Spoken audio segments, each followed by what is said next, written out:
Christophe sur France Maghreb 2. Bonjour à tous, ravi de vous retrouver sur France Maghreb 2, votre émission de référence, ça s'appelle Le Grand Forum et nous sommes le vendredi 29 octobre, voici le programme. Aujourd'hui dans cette émission, nous allons parler un peu d'actualité internationale parce qu'il est temps qu'on s'y intéresse et qu'on s'y arrête parce qu'il se passe énormément de choses, notamment au Liban. On se souvient, après l'explosion du port de Beyrouth, Macron qui est parti à plusieurs reprises promettant évidemment de réorganiser un peu tout cela et on voit que le Liban est dans une situation des plus déplorables. On y reviendra tout à l'heure. Le Soudan, un coup d'État dans un coup d'État. Eh bien, on tâchera de comprendre de ce qui s'est passé dernièrement avec ce coup d'État qui a eu lieu la semaine dernière. Et puis, monoxyde de carbone, vous savez, ce gaz inodore, eh bien, on en reparlera. On a frôlé le drame du côté de Tremblay en France. Lorsqu'une famille eh bien, s'est endormie, normalement, rien de plus classique, sauf que voilà, il y a eu une fuite de monoxyde de carbone et la famille s'est retrouvée à l'hôpital. Du coup, il y a donc ce témoignage de Cissé qui viendra nous raconter ce qui s'est passé et quelles sont les suites à donner à cette affaire dans cette émission. Soyez donc les bienvenus sur France Maghreb 2. C'est parti pour votre grand forum qui vous emmène tranquillement jusque 18h avec eh bien, nos deux chroniqueurs du jour aujourd'hui que je vais vous présenter dans un instant. Ne bougez pas, c'est parti, bienvenue à tous, bonjour. Le Grand Forum, Christophe Rowe sur France Maghreb 2. Le Grand Forum. Et sans oublier, dans le plus du LGF, on s'arrêtera sur une petite phrase prononcée ce matin sur RMC par Yannick Jadot à suivre.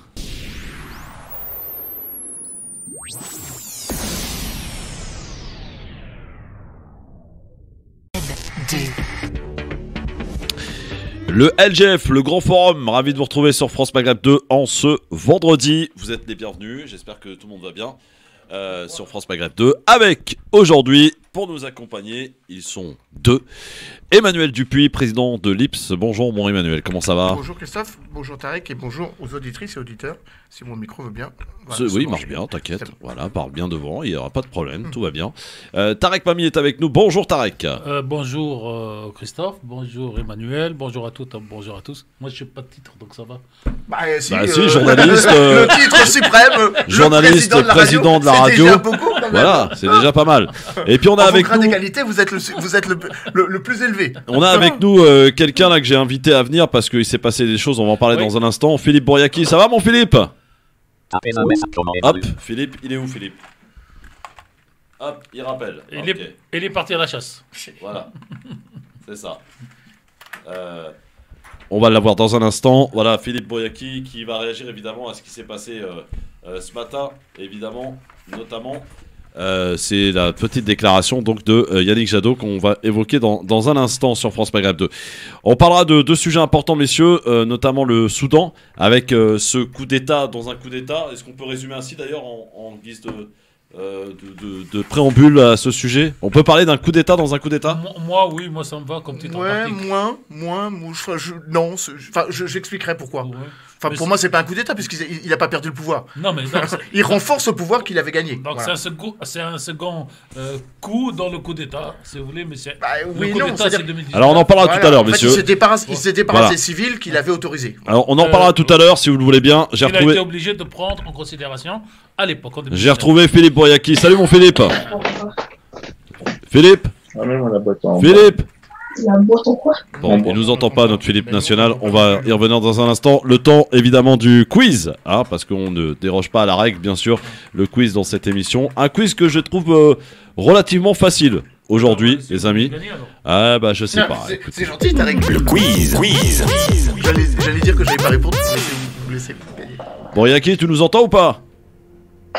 Bon, Bouriaki ne nous entend pas. Alors, première question, messieurs. Il participera pas au quiz. Voilà, c'est ça, il participera pas au quiz. Un chef d'opposition a été assassiné. D'opposition à Hassan II en 1965. Ah bah il y a qu'un seul, Ben Barka. Ben Barka, effectivement. Il y a qu'un seul. D'ailleurs, oui, j'ai même pas dit le nom, ça me paraît évident. Oui, bah voilà. C'est pour ça que j'ai dit que c'était extrêmement facile. J'ai vu hier une vidéo très rare qui doit dater de 63, 64 de Hassan. Il était jeune, beau et tout ça. Très timide face à un journaliste français. Et il lui dit alors Hassan II développe son programme, quoi. Et l'autre lui dit si vous faites tout ça, que reste-t-il pour l'opposition ? Et en 63, déjà, il dit l'opposition, en clair, c'est quoi? Ah, Elle n'a qu'à se manifester. Ah bah oui, bah, elle s'est manifestée avec le général Oufkir. Et on... Non, mais en 63, Ouais. elle s'est manifestée, il l'a tué en 65. Ah oui, non, donc, mais voilà. Quelques décennies plus tard. ah. Donc, c'est... Eh bien, Deuxième question, messieurs. Deuxième question. Je vous ai dit que c'était un quiz très facile. Hein. Où va se dérouler la COP26? Glasgow. Glasgow est une bonne réponse. Demain. Emmanuel. Pardon, Dimanche. C'est la dimanche. COP26, oui. Voilà. Et aujourd'hui, notre président, il rencontre le président américain. Ouais. Et vous savez où va avoir lieu la rencontre? Alors, ouais, moi je le sais parce que j'ai vécu à Rome. Non, à l'ambassade de France au Vatican. Non, Si. l'ambassade de France près le Saint-Siège, c'est pas au Oui, Vatican. oui. C'est la villa Bonaparte. Oui. C'était la villa où avait habité. Donc pas dans l'ambassade de France. Tout ça pour une raison simple, c'est Hein que l'ambassade de France est en travaux pour 4 ans. Voilà. Donc, Bon, Yaki, tu nous et entends les ou pas? Américains ont voulu le Vatican. Bah ouais, je t'entends, j'ai dit Philippe. Glasgow avant tout le monde. Voilà, Et, bonjour, pour bonjour Emmanuel. Philippe. Bonjour. Coupe ton retour là, coupe ton retour, c'est dégueulasse là, s'il te plaît, on fait de la radio frère. Ouais, tu te crois sur RTL ou quoi là? Bon, Ok, attends 2 secondes. alors, effectivement, c'est à Glasgow que va débuter la COP26 à partir de dimanche avec cette rencontre, effectivement, cet après-midi, en marge. Hein, Non, c'est à Rome. Hein. Ouais, c'est à Rome, bien sûr, mais C'est en voilà. marge du sommet de clôture du G20. Du G20, exactement. Merci Emmanuel. C'est vrai qu'on s'y perd un peu. Bon, en tout cas, Emmanuel Macron va rencontrer Biden cet après-midi. Ça risque d'être très sympa cette rencontre. Ça va parler, j'imagine, un peu sous-marin, non? Vous croyez? Surtout sous-marin, et peut-être même qu'il rencontrera le Premier ministre anglais, alors que la France est en, Ah oui, oui. est en fâcheuse position aujourd'hui. Pas sûr, hein. Pas sûr qu'il c'est annoncé rencontre. plus ou moins. Bon. Pas sûr. Enfin, en tout cas, il y a une certitude, c'est qu'il rencontrera pas, parce que ça a été refusé, le Premier ministre australien, Ah Scott oui. Morrison. Ah Il ouais, est revenu à la charge et la France a dit non. Pas très de- bien. Ah. Troisième question, C'est bien quand c'est la France qui dit non. hein. crédité de De temps en temps. 16%. De temps en temps. Troisième question, messieurs. Crédité de 16% d'intention de vote. Quel humoriste annonce sa candidature à l'élection présidentielle en 1980? Mia. Coluche Coluche. Coluche. Bonne réponse. 16% Coluche 16%. Ah, 16. C'est pour ça que celui du 16 d'aujourd'hui n'inquiète pas beaucoup. de monde. Coluche qui d'ailleurs se retirera le 6 avril 1981. Ce qui ne l'empêche pas, Il a jeté l'éponge. ce qui ne l'empêche pas de mourir quelques jours après. Coluche Non, il mourra quelques années plus tard, en 1986. La mort de Coluche. Et voilà. la candidature, c'était quand? C'est en 1980 qu'il a annoncé, en 81 qu'il a rejeté l'éponge. Voilà. Quatrième question. Ça me paraissait énorme. ça. Oui, ça, oui, bah, parce que moi, Non, non, mais il était crédité de 16%. Oui, Oui, non, bien mais sûr. moi, il m'a semblé que c'était quelques mois avant sa mort. Ouais, moi Non, aussi, non, non, j'étais vous persuadé- moi aussi. confondez avec d'une personne qui faisait partie de son staff, qui est mort dans des circonstances un Non, peu non, moi, je bizarres. pensais à lui, mais peut-être. Non, non, que il j'ai est mort en tort. 86, ça c'est Ouais. sûr. Voilà, le mois de juin 86, la date exacte, je vous la retrouverai, mais en tout cas, voilà. On avait même fait du complotisme à l'époque. Il a d'ailleurs pour dire, créé les Restos du Cœur en 85, donc il oui, peut oui. pas. Ah, mais c'est vrai, mais bien Ouais, sûr. ouais, mais oui. pour eux. Ouais. On avait fait du Un cinquième complotisme, anniversaire. on avait dit qu'il aurait Ouais, été. accident de Ah, moto voilà, provoqué. Provoqué. Oui, oui, bon, on va pas se faire le Non. relais de la théorie du complot ici. Quatrième question, attention. Il y a un réseau social qui a annoncé le changement de nom hier. Meta, c'est Facebook. Meta, Oui, c'est fait- alors, Alors, c'est pas Facebook. c'est pas Facebook. C'est la société mère Voilà. de Facebook. La société mère de C'est Facebook Facebook. qui a annoncé, Ouais. qui détient Instagram et d'autres Bah, nous, c'est- WhatsApp. Nous, c'est notamment. Norsecom en société commerciale et France Maghreb 2 en Voilà. nom connu par les gens. Ça va s'appeler Meta. Meta. Donc voilà. C'est va pas s'y alpha, c'est pas bêta. Non, c'est ça. Attention, je cherche à présent un auteur, un compositeur, un interprète, mais aussi chanteur français. Il est mort en 1981. Si je vous dis les copains d'abord, il est né, Brassens. il est mort en 1981. Brassens. Brassens, Georges effectivement, Brassens, Georges bah oui, bien Brassens. sûr. Les copains d'abord, Gargory et d'autres titres évidemment légendaires de notre ami Brassens, Et c'est lui disparu qui en mort- 1981. Et c'est lui qui est mort il y a quelques jours dont on a parlé, c'était qui? Notre grand chanteur français aussi. Il y a une semaine. Et il Euh, était dans le quiz d'ailleurs. Quand j'étais moi à Marseille vendredi dernier. Oui, je sais plus, j'ai ma tête, voilà. Bon. Effectivement. Quelle chanson Quelle Bah, chanson? Oui. Bah, il m'a semblé que c'était le même barbu, le même truc. C'est pour ça que j'ai un doute. Mais bon, on vérifiera après, pendant la pause. Ah, c'est clair que Brassens, il est mort depuis longtemps. Non, mais les deux. Les deux. Ah, les deux. d'accord. Le Kikadi, qui a déclaré cette phrase. À gauche comme à droite, il y a le besoin d'avoir des personnalités sérieuses. Récemment, ça a été Oui, ça a été dit sur France Télévisions par quelqu'un d'éminemment médiatisé en ce moment, puisqu'il a sorti un livre. Ah bah, il y en a plusieurs, mais... Je ne le citerai pas, celui-là. Serait-ce Éric Zemmour ? Si, vous pouvez le citer. Non, absolument pas. C'est quelqu'un qui a été président, quand même. François Hollande, mais oui, François Hollande, bien sûr. Je répète la phrase. En même temps, il s'adressait à Anne Hidalgo. À gauche comme à droite, il y a le besoin d'avoir des personnalités sérieuses. Faisant référence peut-être à Zemmour, d'ailleurs. Non, faisons référence à Anne Hidalgo. Ah oui, d'accord. Ah bon, tu crois ? Pourtant, il l'a soutenu un petit peu dans une autre phrase. C'est France Qui a dit, pour terminer, Zemmour est un antisémite. Haïm Corsia. Exactement. Le grand rabbin de France. Zemmour est un antisémite. Non, il a dit Zemmour est peut-être juif, mais c'est antisémite et il est raciste. Voilà. C'est Haïm dit ça. Ah oui, il a osé. Enfin, il a osé. Il a osé. Dit ouvertement. Ah oui, tout à fait. Enfin, il s'est exprimé. Bon. Quelqu'un de bien, Haïm Corsia. Ah bah oui, je connais, mais je suis quand même un peu surpris parce que... Ah non, je peux vous assurer, il l'a dit officiellement sur France Télévisions. C'était dans le 4 vérités le matin sur France 2.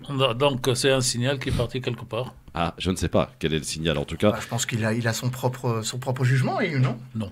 C'est parti maintenant pour le plus du LGF, d'où la présence de Philippe Boyaki.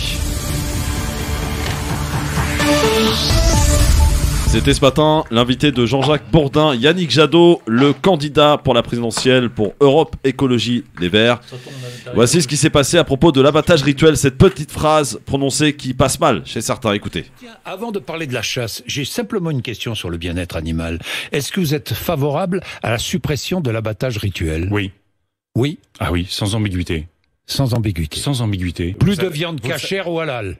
Plus de viande cachère ou halal. C'est la même chose. Et pour moi, l'abattage rituel, on nous renvoie à des traditions, j'entends ces traditions, mais pour moi, il n'y a aucune tradition qui justifie de faire souffrir les animaux.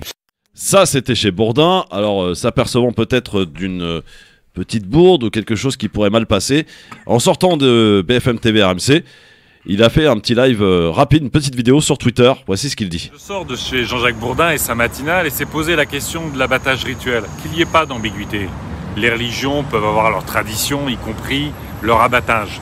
Mais cet abattage ne peut pas s'exonérer des règles du bien-être animal et notamment de l'indispensable étourdissement. Ça a toujours été ma position, ça le restera. Est-ce qu'on peut parler d'une bourde, Philippe ? Alors, écoute, moi, Ah, je m'entends par contre en écho, c'est vrai. Vas-y, parle. Non, alors je disais, ce matin, quand je regardais cette interview, j'étais en train de prendre mon petit déjeuner et j'ai failli m'étouffer. Parce que je pense que personne dans notre parti pouvait attendre une sortie de route comme ceci. Connaissant Yannick, c'est pour ça que ça m'a doublement surpris. Alors j'ai envoyé évidemment un message assez corrosif.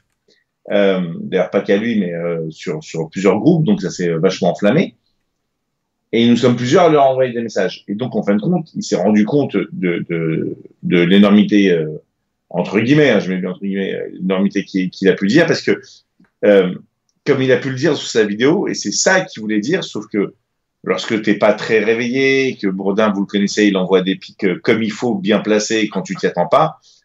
Il a été surpris et il pensait avoir donné la suite en disant que le problème, c'est pas les abattages rituels. Le problème, c'est l'élevage intensif, le transport dans des conditions inhumaines et inanimales d'ailleurs, je dirais. Les abattoirs qui sont à des centaines de kilomètres, donc qui donnent du stress aux animaux. Et au moment d'abattre les animaux, on les abat de façon assez violente, sans être étourdi, sans être j'entends bien Philippe entre guillemets par une onde électrique qui pourrait te faire tomber dans les vapes et pas sentir que tu vas mourir. J'entends bien Philippe, et c'est donc, pas ce qui passe.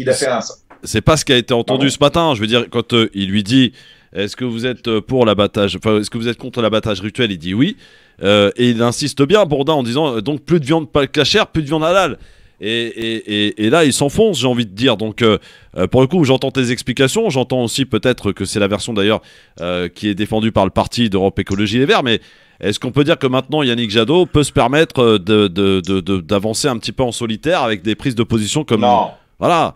Non. Là, ça passe mal quand même, Philippe. Là. Excuse-moi. C'est le candidat du pôle écolo qui peut tout se permettre, toutes les phrases ou les fantasmes possibles et imaginables. Il y a une ligne qui est celle des écologistes et qui a toujours été très clair, et Yannick Jadot est sur cette ligne-là, Sauf, et je n'essaie pas de le dédouaner, parce que moi, si je vais être honnête avec vous, voici le message exact que je lui ai envoyé. Je vais vous le lire comme ça. Attendez, bougez pas, je mets mes lunettes. Ah, vous allez voir, c'était rock'n'roll. Il est où Yannick? Il est là. Voilà. Je lui dis, quel est le con qui t'a convaincu de dire une connerie pareille, plus d'abattage rituel? Vous voyez, je n'ai pas pris de gants, c'est mon candidat, c'est mon futur président, et c'est un ami, donc je crois que quand on est amis, il faut se dire les choses. Et c'est pour ça que rapidement, il a fait, c'est pas un rétropédalage, mais il a fait une clarification, parce qu'il n'a pas été jusqu'au bout sur Twitter de ce qu'il voulait dire. Et lorsqu'on écoute la suite, quand on lui dit pas de cachère, pas de halal, il dit pas non, pas de cachère, pas de halal. Il parle de la condition animale. Et il en fait quand même un sujet phare. Et en vérité, Yannick était venu pour faire une déclaration fracassante qui était j'interdirai la chasse les week-ends et pendant les vacances scolaires. Oui. Donc, ça fait réagir aussi. Animale, à ce moment-là, Bourdin, dans le jargon, il lui a mis un hypercute, il n'a pas vu arriver, et donc il a répondu basiquement, et il est resté sur son fil conducteur. D'ailleurs, si aujourd'hui vous allez voir un petit peu sur BFM, sur le journal en boucle, vous voyez qu'ils ne parlent que de la chasse, ils ne font pas référence. C'est vrai, ils ne font pas à l'abattage rituel, effectivement. Alors, je vais demander à Tarek Mami ce qu'il en pense de cette petite sortie de Yannick Jadot ce matin. Alors moi, sincèrement, dans le principe, ça ne me choque pas qu'un homme politique dise ce qu'il pense, mais il faut qu'une fois qu'il l'a dit, qu'il l'assume jusqu'au bout, que ce ne soit pas une phrase qui part là, et après un tweet derrière, et après une discussion dans le parti en marche arrière. C'est ça qui me gêne chez les hommes politiques. Mais s'il pense qu'il ne faut pas d'abattage rituel, ça ne me choque pas. Emmanuel? Moi, je suis exactement sur la même ligne de position de Tarek. Pas besoin de défendre Yannick Jadot. Il a bien dit ce qu'il a dit. C'est comme ça. Sauf que ça ne correspond pas au parti. Mais oui, c'est pas le problème que ça correspond. Mais non, mais attendez. Il est candidat à l'élection présidentielle. Ouais. Les prises de parole d'un candidat à l'élection présidentielle, ce n'est pas une démarche collective. C'est un projet qui est assumé. Alors, j'ose espérer, je vais le dire autrement, j'ose espérer que quand on est candidat à l'élection présidentielle, on tourne sa langue plus que cette fois dans sa bouche. Parce que sinon, il n'est pas légitime. C'est tout. Alors pourquoi il vient justifier après sur Twitter? Parce que justement, c'est la pratique du en même temps ou un aller et retour qui décrédibilise, me semble-t-il, la légitimité de ses prises de parole. Un homme politique assume ce qu'il a à dire, et quand il s'est trompé, il se trompe ou il l'affirme, mais il ne fait pas des allers-retours sous pression. Moi, ce qui m'a surpris. Non, mais il n'y a aucune pression.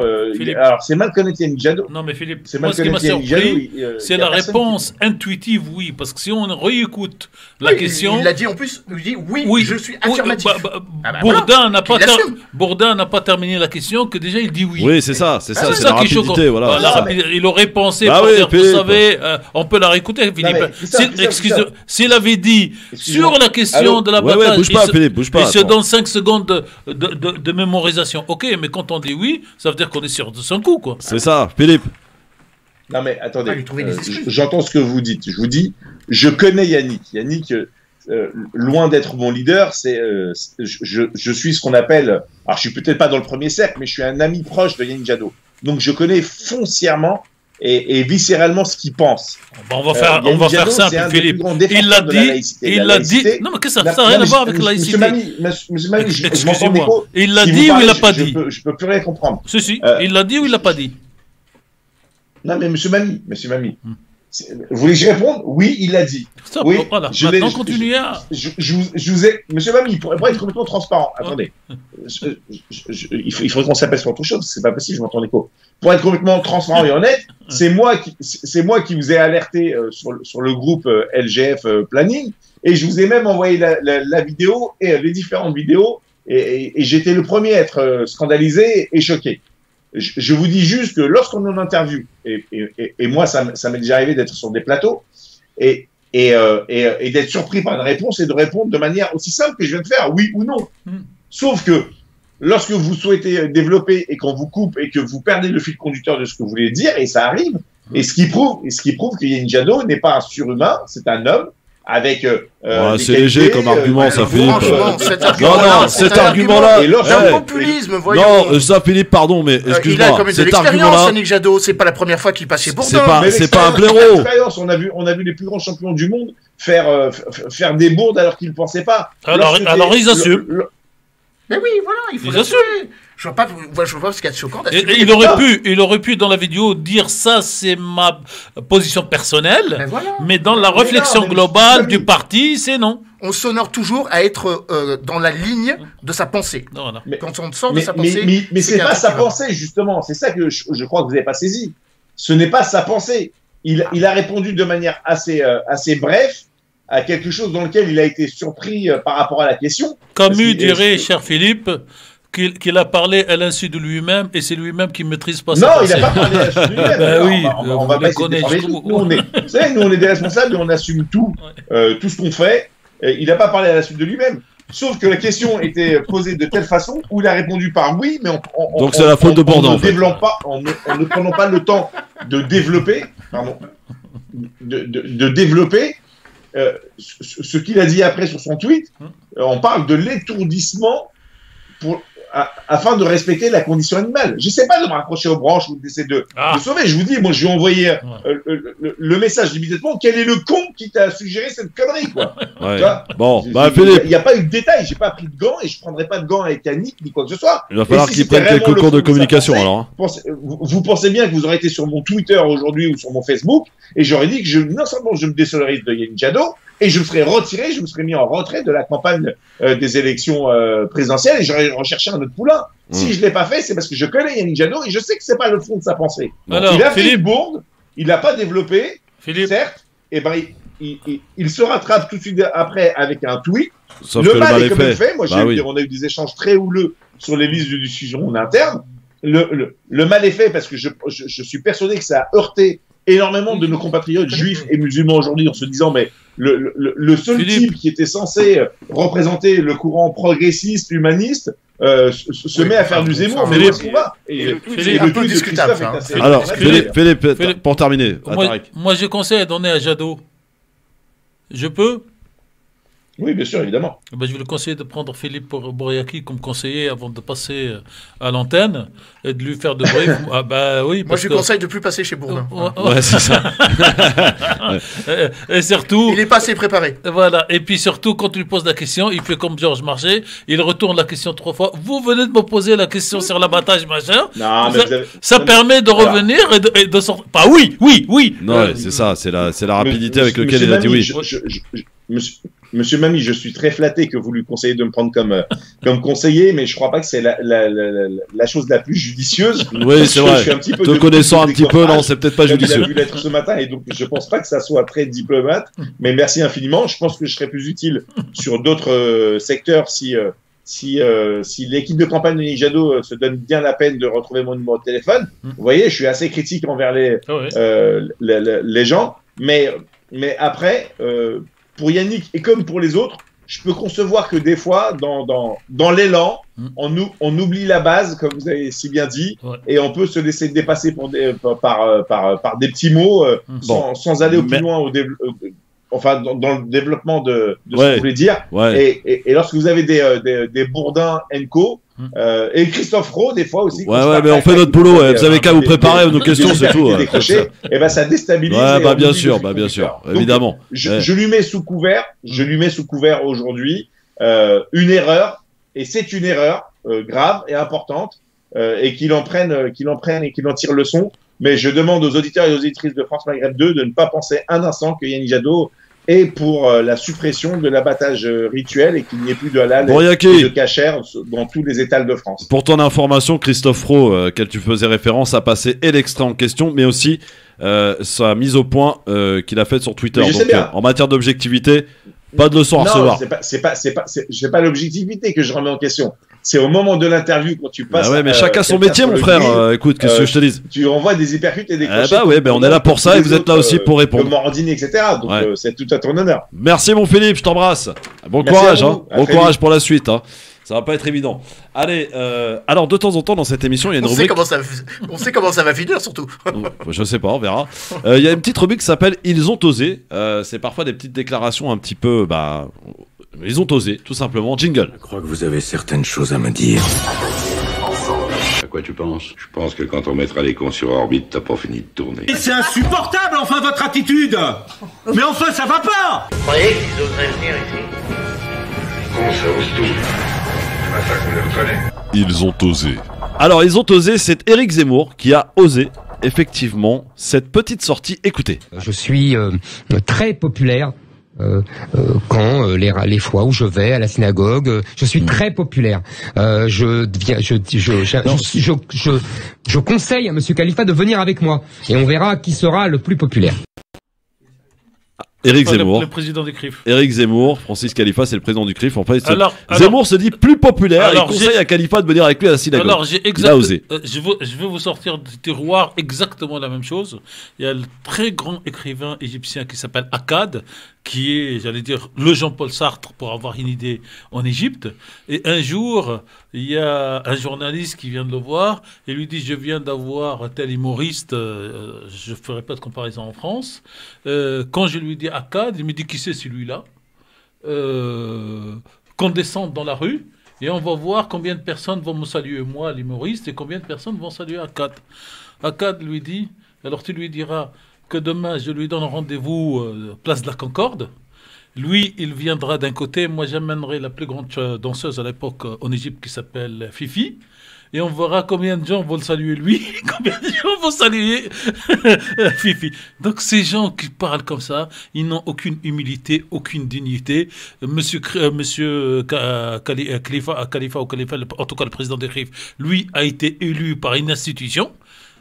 Et Monsieur Zemmour s'est auto-élu. Donc peut-on se comparer par rapport à des gens qui sont... Il avait bien sa place dans la chronique Ils ont osé, c'est tout. Oui.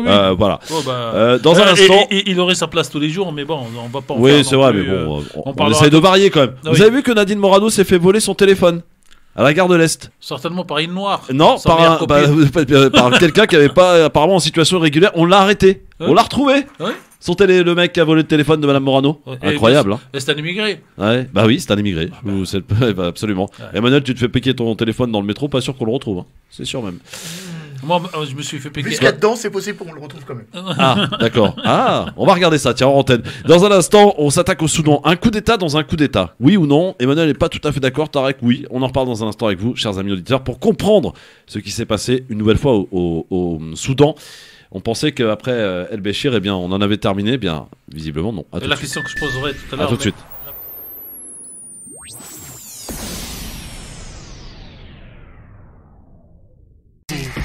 Le LGF, votre émission de référence où on s'arrête évidemment sur des sujets qui font l'actualité parce que ça a le mérite qu'on s'y arrête pour essayer d'avoir des explications sur ce qui se passe au Soudan. On rappelle, c'était en 2019. Je rappelle, Emmanuel, Tarek, que Omar El-Béchir avait été... il y avait eu un coup d'État évidemment et on pensait qu'on en avait terminé. Et finalement donc il s'est passé quelque chose pas plus tard que la semaine dernière. Ça fait une semaine que ça dure au Soudan. Peut-être un rappel des faits. Tiens, par exemple, Emmanuel. Oui, alors... Rappel des faits. Alors, rappel des faits rapide. En 1989, les militaires prennent le pouvoir avec le général Omar El-Béchir. Le général Omar El-Béchir garde le pouvoir pendant une trentaine d'années. 30 ans précisément, effectivement, 89, avril 2019. Oui. Il est ensuite déposé par des militaires. En fait, plus précisément, les services de renseignement. Puisqu'il y a toujours une petite guéguerre entre les militaires... classique et les services de renseignement qui s'appelle le NIS, donc le NISS, qui est un pouvoir dans le pouvoir. Et évidemment, c'est un rapport de force qui fait que Omar El-Béchir est arrêté. Omar El-Béchir est pour l'instant livrable devant la Cour pénale internationale, mais il n'est pas encore livré. C'est un des enjeux. Le général Abdel Fattah al-Burhan, qui préside le Conseil de souveraineté, donc la junte militaire, avait évoqué le fait d'avoir la décision qui lui appartenait de remettre ou non à la justice internationale le général, l'ancien dictateur, on peut l'appeler ainsi, Omar El-Béchir. Et surtout, il faut l'avoir à l'esprit, entre février et avril 2019, une révolution de 150 morts, des sit-ins ont eu raison de ce régime au bout de 30 ans. Et il est en train de se produire la même chose, avec là aussi des incidences qui peut être comparables à ce qui s'est passé entre 2012 et 2013 en Égypte.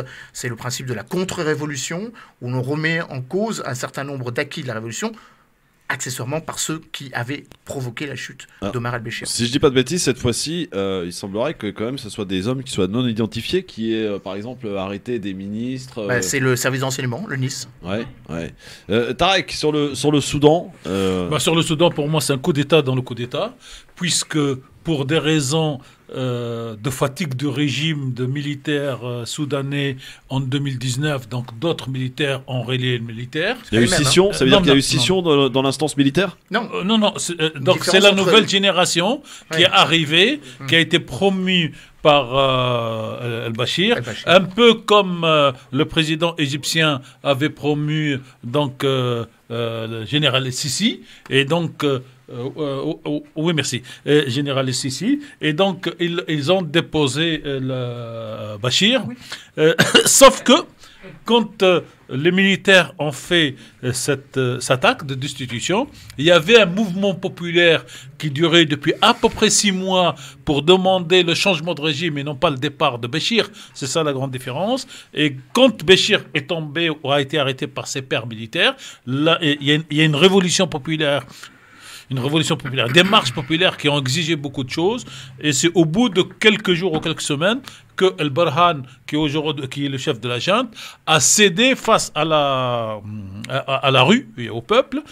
Et quand on parle d'avancée démocratique, pour moi, il y a eu une seule grande, ou deux à la limite, cette liberté de manifestation et cette liberté de presse relative, mais surtout l'abrogation de plein de lois discriminatoires en vue, pour les citoyens soudanais qui n'étaient pas musulmans, et surtout pour les femmes. Et ça, c'est la plus grande avancée qui a été réalisée en 2 ans, et à ce jour, donc, cette avancée n'est pas touchée. Et donc, c'est bien un coup d'État dans l'État. Et pourquoi ? Comment explique-t-on ce coup d'État dans l'État ? C'est parce que quand les civils ont partagé le pouvoir avec les militaires en 2019, il devait y avoir 2 étapes. La première étape, c'est fin novembre de cette année. 17. Oui, voilà, c'est en novembre de cette année, la restitution d'une grande partie du pouvoir aux civils. Et en fin 2023-2024, la restitution totale des pouvoirs pour qu'il y ait les premières élections libres. Et le militaire donc d'aujourd'hui, la junte, voyant cette date du 17 novembre venir, ils ont fait une petite tentative au mois de septembre qui n'a pas... Je vais compléter. Au mois de septembre, une petite tentative qui n'a pas marché. Et là, ils sont passés à l'as. Alors, en termes internationaux, c'est très intéressant ce qui se passe, parce que un peu comme la Tunisie, mais beaucoup plus que la Tunisie, il y a beaucoup d'interventions étrangères dans cette opération. Justement, d'où ma question, est-ce qu'il y a de l'ingérence ? Il y a de l'ingérence, ou pas ? c'est de l'ingérence, et les Américains considèrent que là, ils ont perdu une partie, parce qu'il y va aussi de l'équilibre avec l'Éthiopie, et il y va de l'équilibre de toute cette région. Alors, je rajouterai, pour être précis, j'ai rien à dire par rapport à ce qu'a dit Tariq, c'est effectivement la date butoir du 17 novembre, c'était non seulement la remise, la civilisation du Conseil de transition, enfin ce qu'il appelle effectivement le Conseil de souveraineté, avec... Donc le retour au pouvoir civil, disons à 90%. À 90% par étape pour avoir ces élections, mais c'était aussi un autre élément, la réforme des forces armées. Et donc le moindre intéressement économique, il faut avoir à l'esprit que comme en Égypte, le Soudan est composé en fait d'une réalité où l'armée a un État et non pas un État qui a une armée. C'est une formule qu'on peut trouver ailleurs. D'une caste économique militaire qui tire l'État. 35% du revenu dépendent directement des activités des forces armées. Par qui il est soutenu ce coup d'État ? Dernier point, c'est important. Dernier point, c'est très important, encore une fois, il y a des différences d'approche entre les forces armées traditionnelles, si j'ose dire. Il y a des dissensions, tout le monde n'est pas forcément d'accord avec le général Al-Bourhan. Et puis, il y a des forces supplétives. Donc vous l'évoquiez tout à l'heure, ces forces supplétives qui s'appellent les RSF, Rapid Sustained Force, Reporters sans frontières rapide, 15 000 miliciens, forces paramilitaires, contrôlés par l'autre homme fort, qui je crois est encore plus fort que Abdallah Hamdok et que général Al-Bourhan. Hamdok, c'était donc le civil Premier ministre. C'était le Premier ministre. C'est le général Hemati, de son vrai nom Mohamed Hamdan Daglo, le chef des Rapid Sustain Force, et c'est en fait lui qui est l'homme dur du régime. Et pour répondre à vos questions, oui, il y a des ingérences des pays du voisinage, limitrophes. Je termine.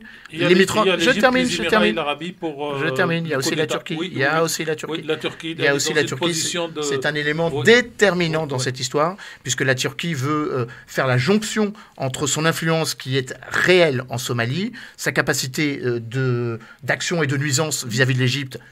Parce que, sauf que l'Égypte ils ont été chassés. Militaires aussi. Alors, c'est ça, mais c'est bien pour ça que Erdogan soutient Hamdok et pas le général. Le général Fatah al-Burhan, qui est soutenu par l'Arabie Saoudite et les Émirats Arabes Unis. Le coup d'État réussi aujourd'hui, il est en faveur de l'Égypte, des Émirats, de l'Arabie Saoudite. C'est une espèce de contre-pouvoir aux Turcs et surtout aux Américains. Et ce qui est toujours désolant, c'est que les Français regardent le film à partir de l'Élysée. Pour être très clair, les Français ne peuvent pas faire mieux que regarder, parce que ça fait déjà 30 ans qu'ils ne sont plus là. Voilà. Donc il ne faut pas non plus surévaluer le rôle de la France. Néanmoins, je termine, la France avait fait quand même une petite avancée en organisant, à l'occasion du sommet sur le financement des économies africaines, le 18 et 19 mai dernier, un sommet Soudan, où la France était engagée à apporter 1,5 milliard d'euros pour un peu éponger, le chiffre est colossal, le Soudan est endetté auprès du FMI à hauteur de 60 milliards de dollars. Alors on peut rajouter une chose, cher Christophe, c'est qu'en gros, depuis 40 ans, le Soudan est dirigé par des militaires qui ont détruit ce pays, puisque ce pays a été coupé en deux. C'était le plus grand pays. C'était le plus grand pays d'Afrique, d'ailleurs. Il a été coupé en deux. Pas tout à fait, Le Soudan du Sud, c'est 30%. Non, la totalité, du Soudan était le plus grand pays d'Afrique jusqu'à sa coupure. C'est pas en deux, puisque le Soudan du Sud, c'est 30%. Il a été en tout cas bien. Et une grande partie des richesses est dans le sud de la quasi-totalité des champs pétroliers. Et surtout, il a été utilisé l'argument que le Sud est chrétien, animiste, et que le Nord est sunnite religieux, et que c'est toujours aujourd'hui sur des bases de pseudo-religion que ce pays a été détruit. Et le général al-Bashir, le dictateur al-Bashir, qui a été soutenu par tout le monde pour faire ce qu'il a à faire, aujourd'hui, la question qui se pose, est-ce que le nouveau homme fort de ce régime et son numéro 2 vont le livrer à la Cour internationale pour s'acheter une image de respect du droit international ou pas. Et en tout cas, moi, mes projections pour les 10 ans qui viennent, c'est que si Bachir est livré aujourd'hui, ça deviendrait une première initiative, et ceux qui sont au pouvoir aujourd'hui finiront dans 10 ans dans le même tribunal. Le rôle d'Israël dans tout ça, parce que je sais qu'il y a un rôle. Oui, alors le Soudan fait partie des pays qui ont normalisé leurs relations avec l'État d'Israël dans le cadre des accords d'Abraham, mais d'une certaine façon, il n'y a pas de contradiction que l'agenda égyptien, que l'agenda saoudien et que l'agenda émirien soit le même que l'agenda israélien. Alors c'est un peu plus compliqué que ça, parce que Israël joue en fait sur le soutien grandiose vers l'Éthiopie dans sa guerre contre l'Égypte. Et que Israël, dans cette opération-là, en tout cas, elle n'apparaît pas en première ligne aujourd'hui. Elle est apparue en 2019. Elle est apparue jusqu'au moment où les accords d'Abraham ont été signés. Mais là, alors peut-être que c'est le changement de Premier ministre. Elle n'apparaît pas forcément en première ligne, mais elle soutient les forces armées. Non, mais en 2019, elle apparaissait. Peut-être que le changement de Premier ministre et de la diplomatie d'apparence israélienne change aussi un petit peu la donne. Bon, après, on peut encore davantage complexifié, c'est le rôle de la Russie. La Russie a cherché à se débarrasser de l'influence grandissante des Américains qui, en normalisant leurs relations avec le Soudan, en abolissant le régime des sanctions, en occidentalisant la relation avec Khartoum, a fortement courroucé la Russie, qui cherche à y installer des bases et qui cherche surtout à faire la jonction entre l'Égypte et la Somalie pour maîtriser la quasi-totalité de la rive gauche de la mer Rouge. Et la population dans tout cela, elle se situe où? Qu'est-ce qu'elle La population manifeste son soutien au régime de transition civile. C'est la raison pour laquelle il y a 8 morts, et il faut évidemment le dénoncer. Et c'est la raison pour laquelle il y a eu 250 morts qui courageusement avaient fait en 2019, entre février et avril 2019, s'étaient courageusement opposés au régime militaire, quel qu'il soit. La population à grignoter un début de liberté, entre guillemets, et de souveraineté interne, mais je crains qu'aujourd'hui la marche arrière ne soit enclenchée. En tout cas, on voit que dans cette histoire du Soudan, c'est effectivement l'ingérence de pays étrangers que vous avez cité, messieurs. Alors l'ingérence, Christophe, qui n'est font pas la l'élément. complexité. N'est pas l'élément déterminant. L'ingérence, elle accélère le mouvement, elle vient soutenir l'un ou l'autre, mais si Burhan avait respecté sa parole, l'ingérence étrangère n'aurait eu aucun poids. Non, je suis assez d'accord. L'ingérence est un facteur important, mais c'est pas un facteur déterminant. D'accord. D'autant plus que le Soudan fait lui-même de l'ingérence dans les pays du voisinage, et c'est le cas vis-à-vis de la Libye.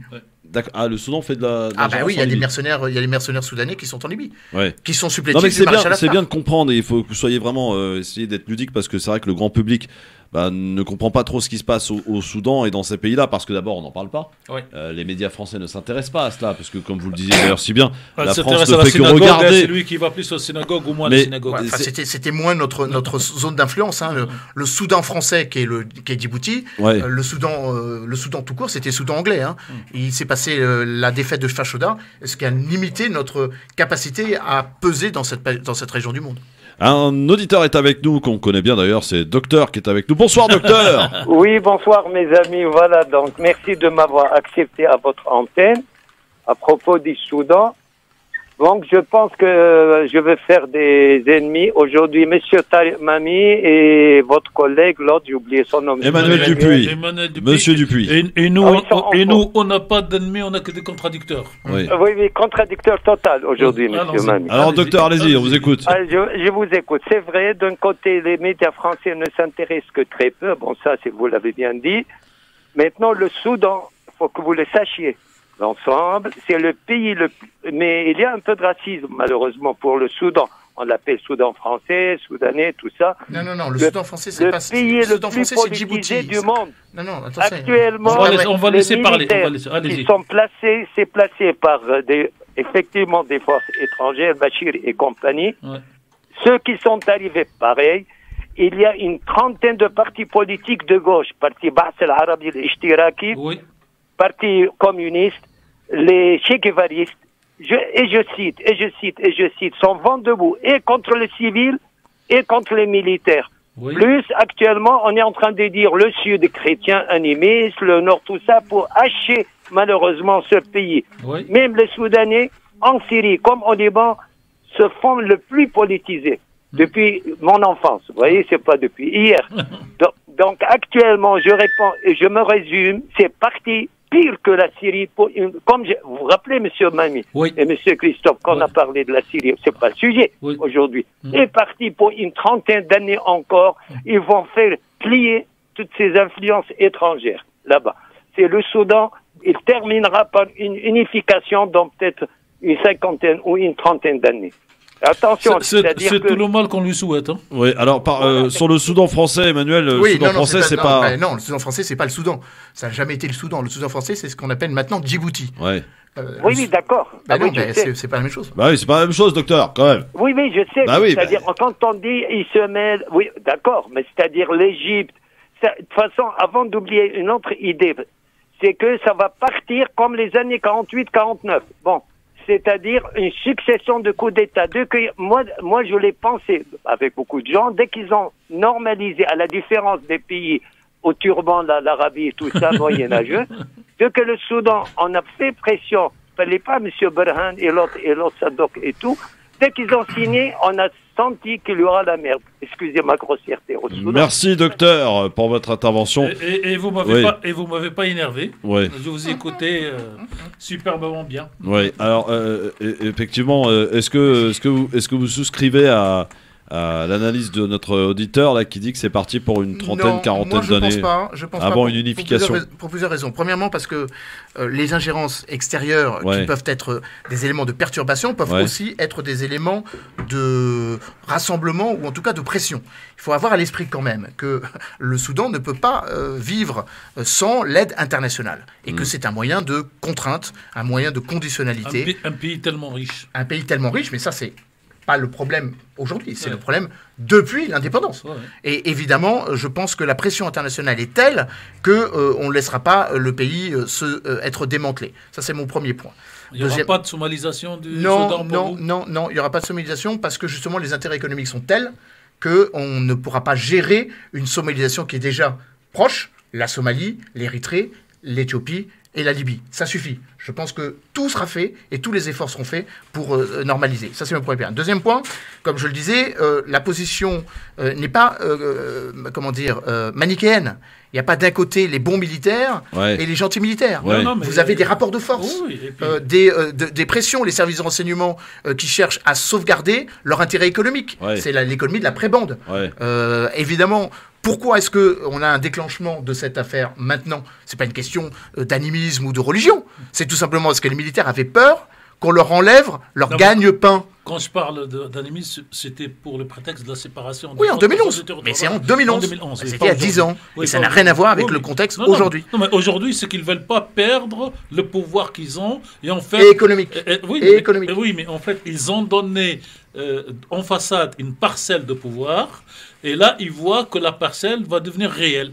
Et donc, ils l'empêchent. Ils ont donné, et la communauté internationale a fait en sorte de soutenir cette idée artificielle selon laquelle les militaires et les civils pouvaient s'entendre. Force est de constater que nous avons été très naïfs. D'ailleurs, les Américains sont furieux parce que au moment où les Américains sont en train de négocier avec Abdel Fattah al-Burhan, il commet son coup de force. Ça me fait penser, et j'étais en Libye à ce moment-là, quand Antonio Gutiérrez vient à Tripoli, que le maréchal Haftar lui dit qu'il est tout à fait prêt à la négociation, et quelques heures plus tard, commence son offensive vers Tripoli. C'est exactement la même chose. Est-ce qu'on peut imaginer un scénario à l'égyptienne, c'est-à-dire qu'on se débarrasse de Moubarak, qui était certes un dictateur, pour avoir El-Sisi, qui est peut-être pire encore que Moubarak. Mais c'est exactement ce qui s'est passé. Ouais. Donc c'est ce qui risque de se passer là. Merci. Le général al-Burhan s'est débarrassé du général al-Béchir, qui lui-même s'était débarrassé de El-Tourabi en 89.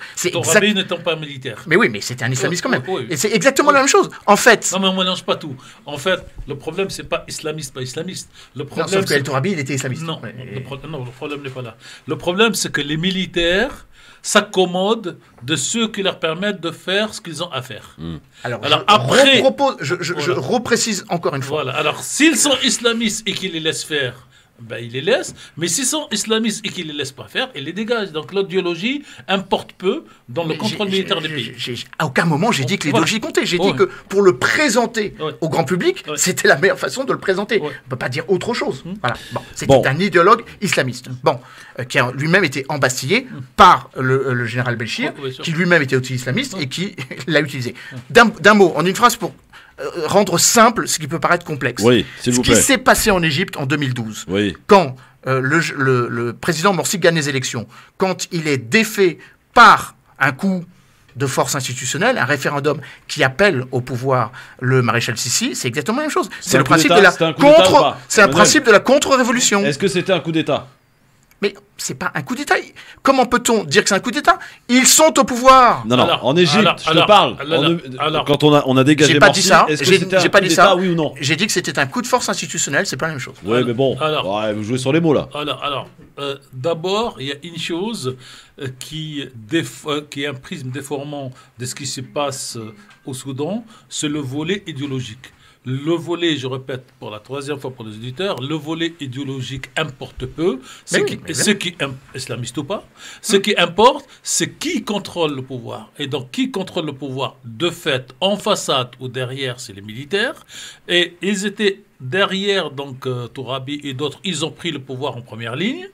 Et quand el Bachir n'en répondait plus aux normes, entre guillemets, c'est le Burhan qui prend, il cède un peu et reprend. Donc il faut comprendre que ce pays, malheureusement pour lui, est géré, je ne vais pas prendre d'autres exemples, par les militaires depuis sa quasi-indépendance, en tout cas depuis 40 ans.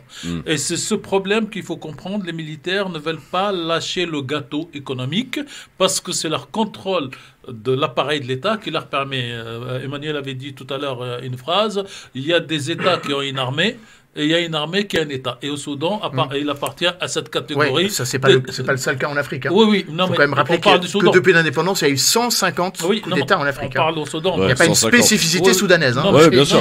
Non, mais je parle pour les auditeurs. Donc, c'est une armée qui est un État et pas le contraire. D'une phrase. Parce que j'aimerais qu'on parle d'autre chose aussi. Le secrétaire général Antonio Guterres a résumé la situation. Qu'est-ce qu'il a dit ? Derrière tout ça, il y a un sentiment de désengagement de la communauté internationale, d'incapacité à rappeler les principes universels. Si je ne peux pas terminer ma phrase, les gens ne comprennent pas l'idée. Si on a des bris de phrases, les gens ne comprennent pas. Antonio Guterres a résumé la situation et je crois qu'elle exprime vraiment ce que nous vivons. Nous sommes dans une situation d'instabilité telle que la communauté internationale n'a aucune prise à partir du moment où c'est le rapport de force qui fait la politique. Actuellement, sur le continent africain, vous pouvez avoir toutes les sanctions que vous voulez, c'est les militaires qui sont en train de reconquérir le pouvoir. C'est vrai au Mali, c'est vrai au Tchad, c'est vrai en Guinée, et c'est désormais vrai en Soudan. Et je vais vous le dire, c'est ce qui va se passer aussi en Libye, puisqu'il n'y aura sans doute pas d'élection, et donc de toute façon, il y aura sans doute une reprise en main de la part des militaires. Là où nous ne sommes pas d'accord, c'est 3 fois que j'essaye de dire le mot, c'est qu'il n'y a pas de communauté internationale. Nous, ça nous arrange de dire la communauté. C'est quoi la communauté internationale? C'est quoi? L'ONU. C'est quoi l'ONU? Le machin? Oui, justement. Alors, est-ce que l'ONU, aujourd'hui, arrive, je dirais même pas à imposer, mais à proposer, dans une espèce d'équilibrisme, les mêmes propositions partout dans le monde? C'est exactement ce que je viens de dire. Qu'est-ce que vous voulez dire? Je dis que c'était la fin de l'ONU, c'était la fin de la capacité d'imposer. Donc il n'y a pas de communauté internationale. Voilà, donc n'utilisez plus la communauté internationale parce qu'il n'y a pas de communauté internationale. Je vais être plus précis. Le système donc qui vise à conditionner l'interventionnisme sur la base de la Déclaration universelle des droits de l'homme est devenu caduque. Voilà. Très bien. Bon. On ne peut pas dire mieux. Alors, je voudrais qu'on parle de 2 minutes, s'il vous plaît, de ce qu'on a évoqué hier, mais je voudrais avoir votre avis, ça m'intéresse, sur l'histoire du gazoduc là, qui passait par le Maroc. C'est terminé visiblement, ça va directement être relié à l'Espagne, qui est le principal client de l'Algérie. Il reste 2 jours, effectivement. Est-ce que c'est un coup dur pour le Maroc, oui ou non, selon messieurs? On rappelle quand même qu'il y avait entre 800 millions et 1 milliard de mètres cubes de gaz qui passaient par le Maroc. Ça représente quand même une perte assez importante. 10% de l'électricité du Maroc, 30% pour l'Espagne. Est-ce que c'est un coup dur ou pas pour le Maroc? Réponse claire et précise, les amis. Non. Et pourquoi? Je l'ai déjà dit, le Maroc est en train de se constituer des réserves. À partir du moment où vous avez des réserves, vous n'êtes plus dépendant de votre client. Première réponse. Deuxième réponse, le président russe l'a dit, la condition des monopoles ou la condition de l'arme gazière appartient à ceux qui ont la capacité d'imposer les prix. C'est pas l'Algérie, c'est Gazprom. Il faut avoir à l'esprit que la Sonatrach est une société qui est certes algérienne, mais avec des investissements russes. Si la Russie dit qu'à un moment ou à un autre, la guerre du gaz obère la réalité de la stabilité des prix, ce sera réglé de cette situation. Alors, je partage pas ce point de vue, justement, parce que si vous voulez, quand bien même c'est Gazprom qui impose les prix, Gazprom va imposer des prix au Maroc qui sont de toutes les façons supérieurs à ce qu'il payait aujourd'hui. À ce qu'elle paye aujourd'hui dans son passage par rapport au Maroc. Il y avait des prix préférentiels, rappelons-le. Au moins le delta à payer parce qu'on passerait du tarif préférentiel accordé par l'Algérie à la Tunisie et au Maroc au tarif du marché qui viendra demain. Vous y rajoutez qu'un gazoduc, ça part d'Algérie terrestre, d'une manière terrestre, au Maroc pour aller en Espagne, et que le Gazprom va venir, lui, dans les tankers, et donc le coût est plus cher. Non. Il va venir sans tanker. 30% de la Sonatrach est propriété de Gazprom. Enfin, tout ce que vous dites est vrai, mais ce que je dis n'est pas ça. Je dis juste que la capacité d'action souveraine de la Sonatrach n'est moins forte que les années précédentes. Vous avez compris, Christophe, ce que ça veut dire? Ça veut dire que l'Algérie, malgré elle, le 1er novembre, versera quand même du gasoil à travers le Maroc. Mais je pense que oui. Oui, et moi je vous dis que non. Donc ce sont des décisions politiques souveraines. Je ne dis pas que l'Algérie le fera ou ne le fera pas, mais aujourd'hui, quand vous arrivez à des crises telles, il y a des problèmes de souveraineté et il n'y aura pas le 1er novembre, à mon sens. Non, mais attendez, mais quand j'en ai jusqu'au bout, vous n'allez pas me dire que Poutine va prendre son téléphone pour appeler le président de la Sonatrach. Il veut dire non, vous n'arrêtez pas, et à la limite, comme j'ai 30%, vous mettez dans le tuyau 30%. Ça ne marche pas comme ça, les relations internationales, il va être le premier à le savoir. Mais comme je l'ai pas dit, je vais pas le valider parce que je l'ai jamais dit. C'est vous qui le dites. C'est vous qui le dites. Non, mais vous interprétez mal ou alors vous comprenez pas. Et pourtant, c'est simple. Excusez-moi, vous dites Gazprom à 30% de la Sonatrach et c'est lui qui décide. Jusque-là, on est d'accord. Alors, mais j'ai pas dit que ça. Et je m'étonne que dans votre naïveté, vous n'ayez pas entendu ça. J'ai dit quand même que la souveraineté gazière n'appartient plus seulement aux États. Les compagnies qui exploitent le gaz ne sont plus que mono-étatiques. Oui, là, alors, si vous êtes d'accord, on est d'accord. Donc je l'ai dit. Je l'ai dit. Je vais le dire en 3 points, comme ça va être très simple, un petit peu péremptoire. Ça, c'est le premier élément. Deuxième élément, le prix du gaz n'est pas fixé par un État, il est fixé à l'OPEP à Vienne. Et donc l'Algérie pourra faire tout ce qu'elle veut. Les prix ne sont pas fixés par l'Algérie. Ils sont fixés par les principaux producteurs et les principaux pays de réserve. Il se trouve que le premier pays de réserve, c'est la Russie. Donc c'est la Russie qui Troisièmement, comme je le disais précédemment, le Maroc a des alternatives. Le Maroc a... Non, c'est pas ce que vous dites, Emmanuel, parce que là, on vote clair. Alors, si vous savez mieux que moi ce que je veux dire, alors Tariq, je me tais parce que je suis admiratif. Je suis absolument admiratif. La question de Christophe est claire. Est-ce que demain, le 1er novembre, le Maroc va se porter, donc va perdre l'avantage qu'il a avec l'Algérie aujourd'hui, oui ou non, et non pas qui fixe le prix. A répondu non. Et moi, je réponds oui. Ben alors, vous avez une facilité assez déconcertante à revenir à exactement ce que je viens de dire. J'ai dit non. Oui, il a dit non. Et Tariq dit oui. Moi, je dis oui. Ça va représenter un coup dur. Un coup dur, voilà. Bah, c'est clair. Ne dites pas que j'ai pas raison, puisque je suis en raison avec moi-même. C'est quand même énorme. Non.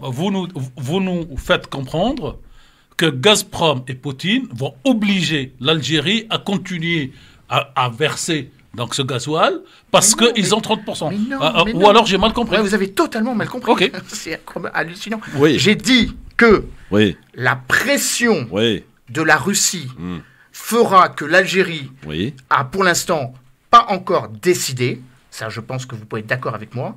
Deuxièmement, que évidemment c'est un choix souverain de l'Algérie, et après tout, si l'Algérie veut le faire, elle le fera en son âme et conscience, mais que ce n'est pas dans l'intérêt de la Russie. Et je rajoute un point supplémentaire, que de toute façon, ce sera... évidemment, les prix à la consommation seront plus chers au Maroc, mais encore une fois, on ne peut pas juger ça à hauteur de quelques semaines. Le rapport du gaz, le rapport du prix de l'énergie en rapport avec le prix du mètre cube sur le marché ou du pétrole par ailleurs, n'est pas fait dans les pays en question, il est fait à l'OPEP. Donc à un moment ou à un autre, c'était un rapport de force diplomatique, et je précise que de toute façon, le Maroc a d'autres partenaires sur lesquels elle pourra s'appuyer, ça lui coûtera un petit peu plus cher. Il y a toute une série de partenaires, la Mauritanie en est un, l'Italie en est un autre, les champs pétroliers qui sont en découverte au Sénégal, dans l'avenir lointain, en sont une autre perspective. L'Italie, j'ai mis une réserve, parce qu'il y a une grosse convention qui va être signée avec Alger. On le sait, en tout cas, cette rupture diplomatique va avoir des répercussions. Christophe, ça ne veut rien dire ce que tu voulais dire. C'est pas parce qu'il y a une partie, c'est pas parce qu'il y a une négociation entre l'Algérie entre l'Algérie et l'Italie que l'Italie va s'interdire de dialoguer avec le Maroc. C'est quoi ces relations internationales qui seraient binaires? Ça n'existe plus, ça. On ne parle pas de dialogue, on nous parle de fourniture de gasoil. Est-ce que ça va donc peser plus sur l'économie marocaine? Est-ce que ça va enrichir le prix ou pas? La question, elle est simple. Excusez-moi, mais c'est pas du tout la question qu'a posée Christophe. Moi, j'ai posé la question. C'est pas du tout la question qu'a posée Christophe. Le fait que le gazoduc GME s'arrête, visiblement, est-ce que ça va être un coup dur, une perte pour le Maroc? Ma question, elle est simple. Voilà. On peut tourner ça, on peut le faire pendant 3 heures. J'ai dit non. Elle est simple. Voilà, t'as dit non, tu t'en es expliqué. Tariq a dit oui, il s'en est expliqué aussi. Voilà. Après, chacun se fera son avis. C'est là, on est là pour ça.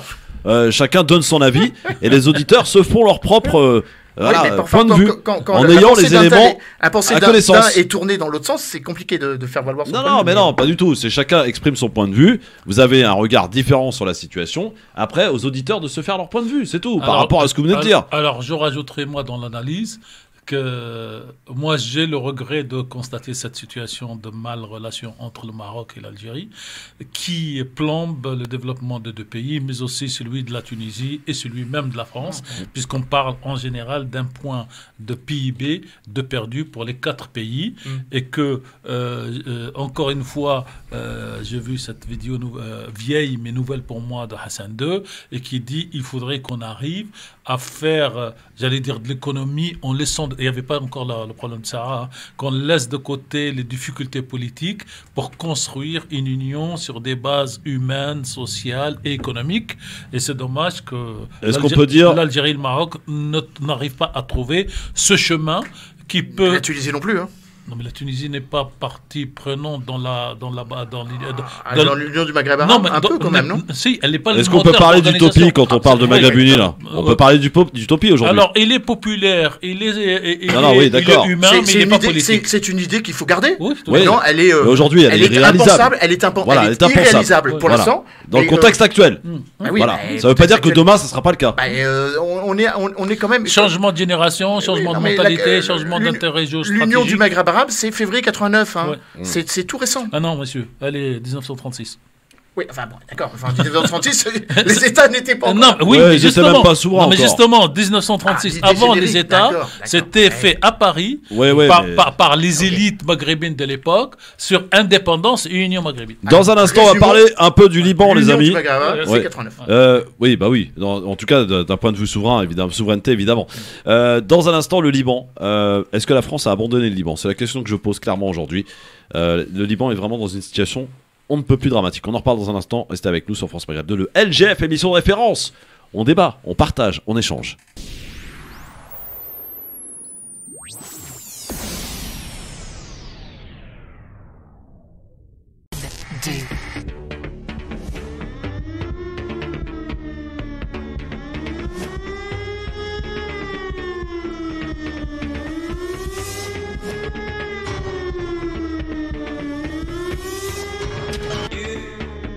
Christophe sur France Maghreb 2. Merci d'être avec nous en direct sur votre radio France Maghreb 2, le LGF. Et évidemment avec Tarek Mami, Monsieur Dupuis, président de l'IPS, Tarek Mami, ils sont là évidemment. Dans un instant, on aura le témoignage de Cissé. Vous connaissez le monoxyde de carbone? C'est ce gaz inodore qui peut conduire à des drames, surtout en des périodes hivernales. Et c'est ce qui s'est passé à Tremblay en France. On y reviendra dans quelques instants. Comment? Non, on parle du match. Ah oui, non, mais tranquille, vous le dites si je vous dérange. Hein, on peut faire. Pas de problème, les gars, pas de souci. Ce soir, il y a match. Il y a PSG Lille. On pensait qu'il y avait encore de la pub, donc on a parlé match PSG. Christophe est invité, Ok, alors on va prendre juste un auditeur, puisque vous parlez entre vous. Moi, je vais faire de la radio. Hein. Allô, bonjour, qui est avec nous? Oui, bonjour Christophe, bonjour à Tarek, et bonjour à Emmanuel Dupuis. Bonjour, quel est votre prénom, cher monsieur? Nasser de Paris. Nasser de Paris, soyez le bienvenu mon Nasser. Qu'est-ce qui se passe pour Nasser? C'est pas Nasser le président du PSG là? Non, c'est pas le président du PSG qui invite toute l'équipe. Sinon on a un message à faire passer. Hein. Il faut que Christophe aille au match. Il faut que Christophe puisse aller au match. Non mais moi c'est bon, j'ai été au Vélodrome. Non, je voulais juste réagir par rapport à votre dernier débat. Oui, allez-y. Et je voulais tout d'abord remercier Emmanuel Dupuis qui est très très clair au niveau de ses explications, de son introduction. Et parce que le sujet hier vous l'avez traité à la dernière minute, donc c'est vrai que vous avez bien fait Christophe de revenir dessus. Oui. Hier, excellent Nabil et Tarek. Hein. Franchement, c'était une émission très très très très très bien. Oui, on a fait une belle émission hier. Vous avez raison. Ouais. Et par rapport au gazoduc. Donc bon, c'est triste d'en arriver là. Après, je pense que c'est cette relation marocano-algérienne, elle est compliquée, je pense, depuis l'indépendance, parce qu'elle a jamais eu de stabilité. Et comme certes, le Maroc il sera peut-être impacté. Après, tu sais que le Maroc a une vision, c'est un pouvoir qui est en place, qui a une vision sur de longue haleine, donc avec des partenaires. Après, ce que je vous reproche, c'est que vous prenez parti, Christophe, à chaque fois qu'il s'agit du Maroc.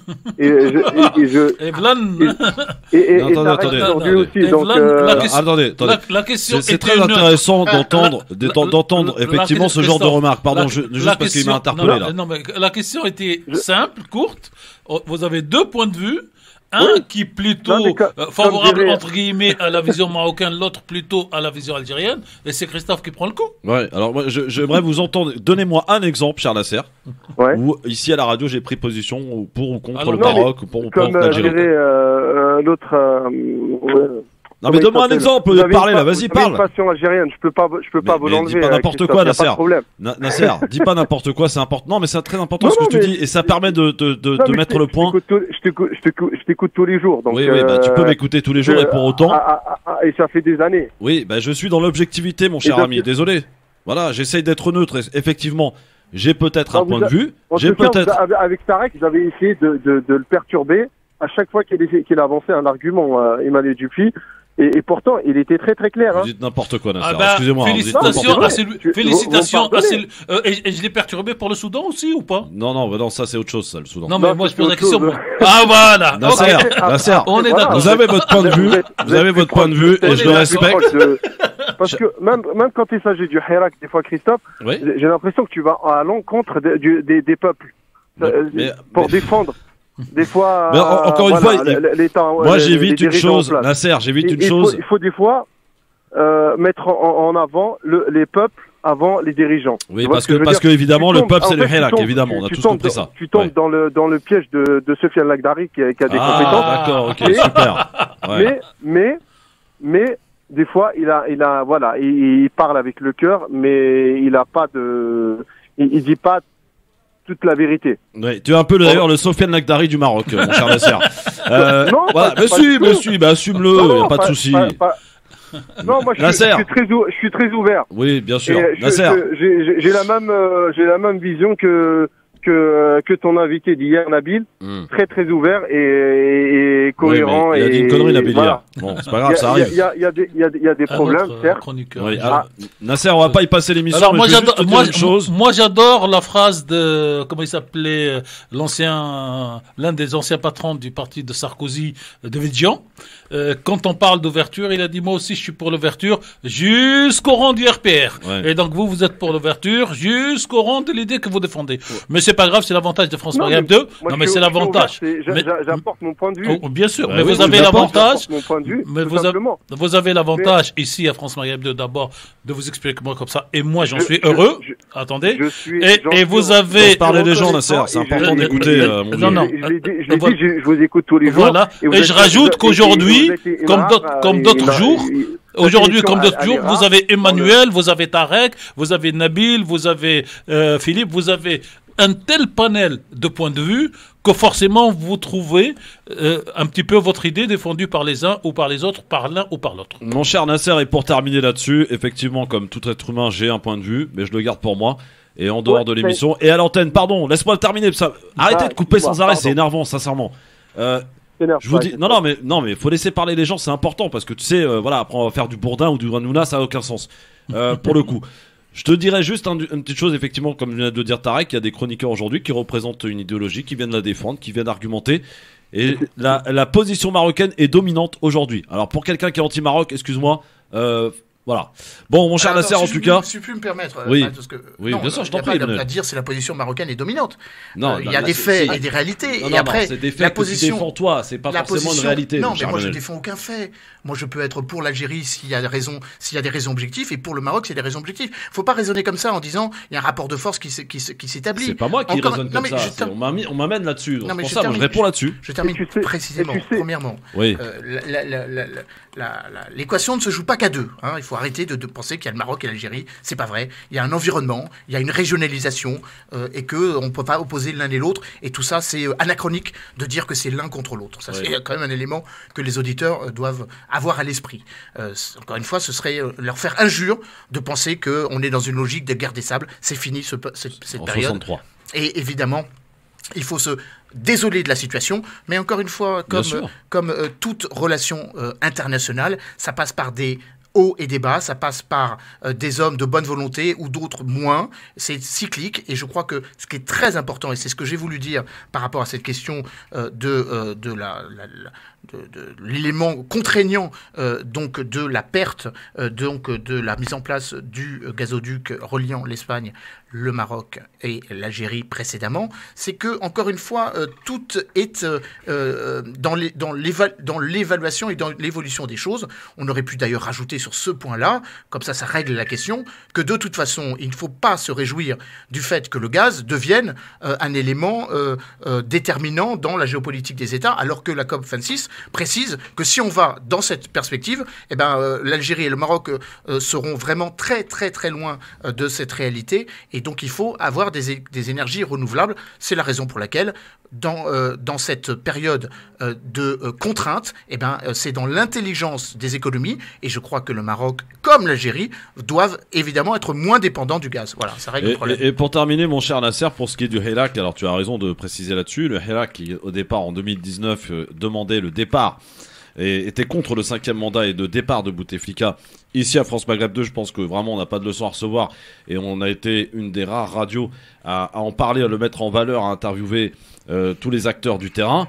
Le deuxième Hirak, ou en tout cas de ce qu'il est devenu, nous a un peu plus posé problème, puisqu'il a été j'allais dire infiltré par des... Oui, comme tout mouvement. Ben oui, mais voilà. Après, on a soutenu... à la place des peuples. Non, mais c'est pas la place des peuples. Les gens, les 24 millions qui sont descendus dans les rues, oui, et qui ont dit, voilà, stop à la mafia qui nous gouverne depuis l'indépendance. Oui. C'est tout. Oui, ben ils ont obtenu satisfaction puisque Bouteflika est parti, effectivement. Et après, nous avons soutenu, comme nous le faisons d'ailleurs dans tous les sujets, le processus politique qui était donc l'élection présidentielle que vous le vouliez. Christophe, Nasser, on veut le remercier, parce que si vous voulez qu'on prenne un point de vue, vous dites un chiffre, je vous donne un chiffre, je vais vous demander les chiffres des dernières élections au Maroc, je vais vous demander de m'expliquer à moi qui ne se fait pas de politique, comment ça se fait que le partage de voix a été fait non pas sur le nombre d'électeurs, mais sur le nombre des inscrits. On va pas partir dans ce truc-là, parce qu'il y a toujours le détail. Non. Tu sais très bien que le PDG, on l'a laissé au pouvoir pour qu'on le balaye une fois pour toutes. Voilà, ok. C'est ce qui s'est passé. Ok. Alors, j'ai une dépêche qui vient de tomber donc sur la résolution à l'ONU. Donc la résolution qui concerne la MINURSMA vient d'être adoptée, prolongée. MINURSO, elle a été adoptée et prolongée d'un an jusqu'au 31 octobre 2022. Il y a eu 13 pays qui ont voté pour. 2 pays qui se sont abstenus. Et comme vous êtes bien assis, cher Nasser, vous allez avoir une discussion chaude ce soir avec vos amis tunisiens. C'est la Russie et la Tunisie qui se sont abstenus. Bonne soirée. Bon, Nasser. Oui, je veux pas monopoliser la parole. On va y aller, Nasser. Merci à vous. Excusez-moi si. Non, il n'y a pas de problème. Des choses qui sont pas. Non. On est là pour Nasser. Tu connais, toi qui écoutes suffisamment. Il faut écouter. Attends, il faut écouter Nasser. Ce qu'il dit qu'est-ce qu'on a fait? Et parfaitement. On l'a écouté. Est admirable. Il a même parlé plus que Emmanuel Dupuis. Emmanuel Dupuis n'a pas le monopole de la parole. Loin s'en faut. Mon cher Emmanuel, dans cette émission, c'est la démocratie, la vraie qui s'opère. Exactement. Mais il faut savoir entendre tous les arguments. Mais c'est ce qu'on fait, évidemment, et c'est pour ça. J'aurais pu faire comme d'autres, c'est-à-dire il y a d'autres radios. Et pas se couper la parole. Bravo. Bien, c'est important de le dire, de le redire. Dans d'autres radios, si tu émets une critique envers l'animateur, il te dégage, il te raccroche au nez. Ce qui n'est pas le cas. Je compare pas du tout, Christophe. Merci, je t'embrasse, mon Nasser, en tout cas. Allez, salut, prends soin de toi, mon ami. À très vite, et vive le Maghreb uni, Inch'Allah, un jour. On l'espère. On peut pas mieux terminer quand même. Je sais pas. Voilà. Moi je suis d'accord. Bon, moi aussi. Moi aussi. Très bien. Alors les gars, on va parler. Et l'unité africaine aussi. Aussi, oui. Accessoirement. C'est important. Et l'unité humaine, c'est encore plus. Oui. On va parler du Liban, monsieur, parce que là, la situation est on ne peut plus dramatique et catastrophique de ce qui se passe au Liban. On se souvient évidemment de ce qui s'était passé, l'explosion du port de Beyrouth et ses dégâts incroyables. Et le président Macron qui était vite parti à Beyrouth, il était revenu d'ailleurs une deuxième fois. Aujourd'hui, la situation... D'ailleurs, Comment pourrait-on la qualifier, cette situation au Liban, Tarek, aujourd'hui, le Liban? Le mot simple, catastrophique. Les élites sont en train de quitter ce pays. Et je rappelle que le Liban a malheureusement connu 3 vagues d'émigration. La première, c'était la fin du 19e siècle. C'était déjà l'élite qui était partie. Et à l'époque, elle était partie plutôt en Russie et aux États-Unis qu'en France, parce que la France n'avait pas encore colonisé ou pris le mandat sur le Liban. La deuxième, c'était au début de la guerre civile 75, et la troisième, c'est maintenant. Et on dit, et c'est ce qui me fait, moi, le plus mal au cœur, que la vague d'immigration d'aujourd'hui va être plus nombreuse, quantitativement et qualitativement, que les 2 précédentes. Et aujourd'hui, le Liban est en train de se vider de ses élites. Et il y aura même, comment dire, non pas déséquilibre, c'est pas le mot, mais un changement de la majorité de ce pays, puisque la majorité de ceux qui partent, ce sont d'abord les chrétiens, et ensuite les sunnites fortunés, et donc resteraient surtout les chiites, qui sont le moins lotis économiquement aujourd'hui au Liban. La meilleure façon de décrire la situation, pour compléter Tarek, c'est de nouveau... Tu es d'accord avec ce qu'il vient d'être dit d'abord? Oui, non, je suis d'accord, et je rajoute un point. La troisième vague de migration, à cela de particulier, c'est que ce ne sont pas seulement que les Libanais qui vont partir, mais tous ceux qui ont trouvé refuge au Liban. Il faut avoir à l'esprit qu'après la guerre de 48, la guerre de 67, la guerre de 73, le Liban a accueilli beaucoup de réfugiés palestiniens. Et ces réfugiés palestiniens se trouvent là pris au piège. Et donc eux aussi vont devoir aller quelque part, et vraisemblablement pas en Cisjordanie. Donc ça aussi c'est dramatique, et il va falloir que Mais comment en est-on arrivé là? Voilà, comment en est-on arrivé à ce stade? Le FMI le présente très bien, une dépression délibérée. C'est-à-dire que à force de déresponsabiliser un certain nombre de légitimité politique, à force d'opposer les factions entre elles, à force de ne pas tenir compte de la capacité des différentes factions à travailler et à revivre ensemble. On l'a revu avec ce qui a semblé être une sorte de ferment de nouveau d'une potentialité de guerre civile, il y a de cela 2 semaines, quand le Hezbollah s'est retrouvé militairement opposé avec les phalanges, donc les milices chrétiennes maronites de Samir Jarjar. Dans quelle année ça? C'était il y a 3 semaines. D'accord, ok. Non, mais c'est pour ça que je précise. Est-ce qu'on peut parler d'un... Pardon, c'était il y a 3 semaines, mais ça rappelait ce qu'a été la guerre civile entre 75 et 90. Justement, guerre civile... À l'époque de laquelle il n'y avait pas encore le Hezbollah, parce que le Hezbollah a été créé après. Non, mais c'est pour ça que... Est-ce qu'on peut parler... chiites, elle était Amal à l'époque. Qui sont devenus Hezbollah et qui sont toujours milices Amal. Messieurs... Juste une phrase, pour vraiment la quintessence de la pensée. La situation est dramatique, elle est suicidaire. Elle est malheureusement cyclique, elle est au sens littéral du terme. C'est-à-dire qu'on ne voit pas vraiment ce que l'on pourrait faire pour améliorer la situation. Alors, on va y venir. C'est vrai que quand j'ai vu le titre, je me suis interrogé. Est-ce à la France de faire? Ben non. La France n'est plus... Non, mais elle s'est engagée. Emmanuel Macron est venu quand même, plusieurs reprises. Mais d'accord, mais on sait que le Liban, c'est un peu la chasse gardée de la France, non? Sur quelle base? On n'est plus en 1943. Hein. C'est fini. Hein. C'est plus ça, j'ai bien compris, Emmanuel. Non, c'est que Emmanuel Macron, lorsqu'il y a eu la catastrophe à Beyrouth, Emmanuel Macron est venu, et on avait l'impression d'ailleurs que la France faisait de l'ingérence, on avait ici dit, c'est bien ce que je dis, etc. Sur quel mandat? Et celui qui était là pour essayer de remettre de l'ordre, il est où aujourd'hui? Mais Emmanuel Macron, il est où? Mais c'était pas la France. C'est là où précisément je veux préciser les choses. C'est pas parce qu'un président vient 2 fois et on peut lui rendre cet hommage et cette légitimité d'avoir fait le déplacement. Pour être au chevet d'une population qui souffre, je rappelle quand même 32% de chômage, un déficit de 5 milliards de dollars, 10% du PIB, c'est des choses quand même qui sont abyssales. Bien sûr. Une dévaluation de la livre libanaise de 90% désormais, ça ne vaut plus rien. Blocage des comptes. Donc les banques ne donnent plus de liquidité. Enfin, les banques... Mais la France n'aide pas, c'est ce que je veux te dire. Mais la France est un acteur lilliputien. C'est pas parce que la France historiquement était actif, c'est pas parce que le président français a fait acte de présence que c'est la réalité comment dire, que c'est un acteur prégnant. L'acteur prégnant au Liban, ce sont les États-Unis et la Russie et la Turquie et les pays du Golfe. La France, c'est un acteur mineur. C'est toujours les mêmes finalement. Toujours les mêmes. Toujours les mêmes. C'est quand même le voisinage. C'est quand même le voisinage. Oui, d'accord. Qui conditionne les relations internationales. Et la France regarde. Et c'est toujours les puissances du moment qui décident. D'un mot, la France est une puissance historique, mais la France, depuis belle lurette, n'est plus l'acteur déterminant au Liban. Depuis quand la France a perdu sa légitimité au niveau... Depuis que la guerre civile s'est terminée et que les pays du Golfe ont massivement, les pays du Golfe en l'occurrence avec le président Hariri, Rafik, le père de l'actuel Saad et de Baba, les deux frères Hariri, depuis que l'Arabie Saoudite, depuis que les pays du Golfe ont totalement reconstruit Beyrouth. Depuis les accords de Taïf, pour faire ça. 90. Voilà. 89-90. Et la dernière grande intervention de la France au Liban, ça a été quand le président Mitterrand a permis, avec sa force, de faire sortir Arafat de Beyrouth 84, pour lui sauver la vie. Et donc ça, c'était la fois où on a respecté la France. C'est symbolique. Oui, voilà. Jusqu'où ça peut aller, cette situation? La situation, elle est dramatique. Le pays est en train de sombrer, littéralement. D'accord, mais ça peut aller jusqu'où, tout ça? Vous l'avez dit vous-même, Christophe.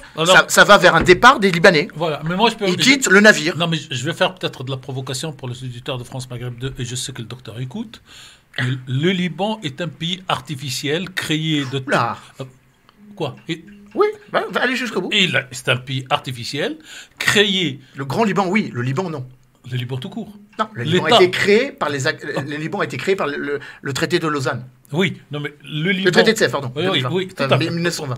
Voilà, tout à fait. Et donc, il a été créé principalement par la France pour découper cette région du monde dans le partage donc de la Palestine, d'Israël, de la Palestine. La Cisjordanie aussi est une création. Oui, non mais... Principalement. Donc le Liban n'a jamais trouvé son équilibre parce qu'il a toujours donc de son création jusqu'à 43, jusqu'à la guerre civile, il était plutôt protégé entre guillemets par la France. C'était les accords de Sykes-Picot qui voilà. légitimaient ça. Après, il a basculé sous avant et après il a basculé sous la protection de la Syrie. Et après, quand les Syriens se sont retirés, il y a les Saoudiens qui sont venus. Et donc, c'est un pays qui n'a jamais trouvé son équilibre interne pour pouvoir donc se construire ou essayer de se construire. Et le problème pour moi, il vient aussi du système politique imposé par la France, de cette connerie humaine, entre guillemets, de faire que le président doit être toujours chrétien maronite. Non, mais c'est très important. C'est-à-dire qu'il n'y a pas... Les accords de Taïf, c'était pas que la France. Hein. Non, c'était l'Arabie Saoudite c'est pas Taïf. Non, c'est la France qui a créé les 3 postes, les 3 présidents, les 3 religions. Et Taïf aurait pu reprendre la chose pour dire n'importe quel citoyen, rajouter les filtres. Et le problème, c'est ces deux coupages. On rappelle que le président doit être chrétien, que le Premier ministre doit être sunnite. Mais le président de l'Assemblée nationale, chiite. Et donc... Non, pas sunnite. Non, chiite. Donc, quand vous naissez sunnite, vous ne pouvez jamais espérer ni être président de l'Assemblée, ni président de la République. Oui, mais attendez, vous oubliez une chose, Tarek, c'est qu'il y a eu des changements constitutionnels qui font que le Premier ministre a un pouvoir beaucoup plus important que le président. Non, mais je ne parle pas des pouvoirs, je parle de cette assignation religieuse à la naissance. De cette spécificité, voilà. Attendez, je vous rappelle qu'il y a eu une guerre civile, hein. Il fallait bien trouver un moyen. Excusez-moi, la guerre civile est la conséquence de l'assignation de naissance et n'est pas la cause. La guerre civile est la conséquence de l'ingérence de la Syrie d'un côté et des Palestiniens et tout ça. Et d'Israël de l'autre. Oui, et des Palestiniens qui étaient importants. Mais pour revenir, on ne peut pas aujourd'hui, en 1921, créer de pays sur des bases religieuses. C'est tout. Là, je suis entièrement d'accord. Christophe, juste un mot. Oui, rapide, parce que je vois Karim qui nous attend là. Dans le précédent reportage, on a parlé des ingérences extérieures. Et moi, j'étais pas forcément d'accord pour analyser ça sous le prisme soudanais. Là, par contre, je suis tout à fait d'accord. La situation du Liban est totalement handicapée. Et je réponds à votre question. Tant qu'il y aura des ingérences extérieures, dont celle de la France, ce pays ne s'en sortira pas. Très bien. Je pense que, parce qu'il n'a pas trouvé sa place sur sa propre entité avec ses accords internes. Parce que tous les acteurs sont liés à des intérêts extérieurs. Karim, qui est avec nous. Il y a un arbre à 3 branches et chaque partie extérieure commande à une branche. Karim, bonsoir. Oui, bonsoir à tous. Bonsoir. J'espère que tu as appris des choses, hein, mon Karim. Oui, désolé Christophe, mais je voulais juste intervenir par rapport au premier débat. C'est vrai que j'y connais rien au Liban, donc c'est pas pour ça que je voulais intervenir. C'est l'occasion d'écouter, voilà. Voilà, vraiment désolé d'intervenir sur autre chose. Je voulais interpeller l'auditeur précédent, Nasser. Ah bah si on pouvait éviter. Excusez-moi, Tarek. Oui, je sais, mais si on pouvait éviter, ça serait bien. Parce que... Non, je suis désolé. Non, mais vous interviendrez demain. Non, mais parce que. Laissez-le parler, Tarek. Laissez-le parler. Non, mais allez-y. Parce que le point de vue algérien contre. Non, mais ton point de vue. Je sais très bien, je peux même vous le dire à l'avance. Non, mais laissez. Moi, ça m'intéresse. Ton point de vue. Moi, ça m'intéresse de l'écouter. Ça m'intéresse d'écouter de Karim. Oui, allez-y, Karim. Voilà, je voulais surtout donner mon soutien à Christophe. Non, mais il n'y a pas de soutien, arrêtez. Oui, si vous êtes des soutiens. Karim, il n'y a pas de soutien. Non, vraiment, c'est pas pour. Je sais que t'as pas besoin de. Non, mais défendre ou quoi. Mais moi, je suis un auditeur et j'ai mon avis. Oui. Et franchement, c'est ton avis qui m'intéresse. Aussi bien toi, Tarek, que Emmanuel Dupuis, vous êtes objectif. Moi, le débat que vous avez lancé tout à l'heure, la question était simple. C'est est-ce que il y aura un impact économique sur le Maroc par rapport au gazoduc. C'est ça. Voilà. Moi, je comprends la question comme ça. Je veux dire, vous avez été aussi bien Emmanuel que Tarek ont été objectifs sur leurs propos. Ils n'ont pas d'avis pour l'Algérie ou pour le Maroc. Moi, c'est pas ça que j'ai compris. Alors Nasser, lui, j'ai l'impression, comme la plupart des nationalistes, aussi bien algériens que marocains. Oui, ça sur ce point-là, vous êtes kiff-kiff. Voilà. Dès qu'on parle de leur pays en mal, eh ben, ils sont pas contents, donc ils vont se mettre du côté de la personne qui va pour eux, qui pense qu'elle les défende, alors que ça n'a rien à voir. Non, mais il a raison, Karim. Karim, il a raison sur une chose, Emmanuel, Tarek. C'est qu'effectivement, dès lors qu'on émet une réflexion, une critique ou un point de vue sur la situation au Maroc ou en Algérie, je prends les deux parties, le nationalisme exacerbé, et même en Tunisie maintenant, depuis le 25 juillet, le nationalisme exacerbé nous permet plus maintenant d'avoir des réflexions objectives, de reprendre des réflexions, parce que dès lors que tu vas critiquer ou l'Algérie ou le Maroc, tu vas être anti ou pour, tu vois, et ce truc binaire, ça n'a aucun sens, vraiment. On est là pour essayer de comprendre et analyser objectivement et froidement, et dépassionné aussi, c'est très important, ce que les gens devraient apprendre à faire. Et effectivement, moi ça m'amuse beaucoup de voir ces gens qui défendent effectivement le Maroc ou l'Algérie alors qu'ils vivent quasiment jamais dans ces pays-là, qui vivent en France et qui y vont de temps en temps en vacances. Bon, ça peut se comprendre aussi quelque part, mais il faut pas qu'on soit dans un truc binaire où quand tu parles que tu critiques, où tu émets des avis sur tel ou tel pays, t'es tout de suite anti ceci, anti cela. Ça n'a aucun sens. Merci mon Karim, je t'embrasse. À très vite. Merci Karim, mais j'ai mal compris parce que je pensais que vous alliez aller sur une autre pente. Donc, voilà. D'où l'importance d'écouter. Oui, j'ai écouté. Non, mais je le dis. Donc, Michael pas. À tout de suite. Est-ce qu'on peut revenir sur le Liban ou... Dans un instant, pub d'abord. Il faut rentrer de l'argent dans la caisse, mon vieux. Justement, je vous propose que vous en mettiez quelques sous vers le Liban. Pour aider nos amis libanais. Vous voyez ça avec Monsieur Mamie, c'est lui le patron, tout de suite. Tarek,